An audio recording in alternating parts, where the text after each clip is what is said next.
Un petit tuto rapide pour vous montrer comment transférer en une fois des photos sur notre FTP. Souvent on nous demande comment faire pour avoir plusieurs transferts en une fois. Donc le plus simple, c'est quand vous avez plusieurs images, on va dire une dizaine, c'est de faire une seule archive. Donc, je vais vous montrer comment on fait sur un Mac.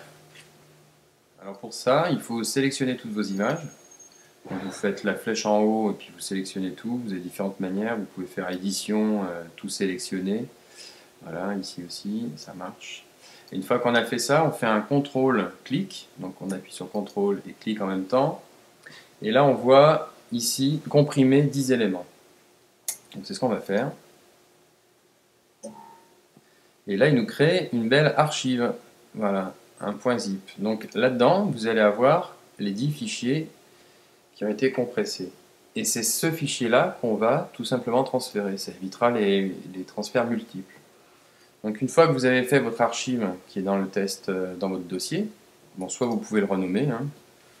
Donc là vous le mettez à votre nom, test oblique, voilà. On va aller voir du côté de notre navigateur. Donc le nom d'utilisateur, c'est toujours client. Et le mot de passe, c'est oblique. On ouvre la session. Voilà ce qui se passe. On a transfert d'un fichier. Choisir le fichier, démarrer l'envoi de fichier. Donc vraiment là, c'est le mode le plus simple. Vous pouvez en mettre 2, 3, 4, 5, ou vous pouvez faire un glisser-déposer des fichiers.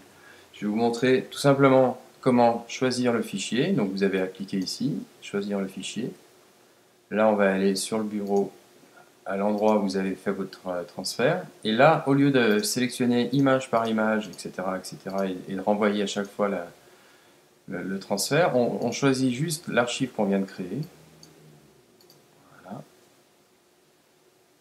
Et on démarre l'envoi. Là, il faut bien laisser la fenêtre ouverte. Sinon, ça ne marche pas. On voit que l'envoi se passe. Et c'est fait. Voilà.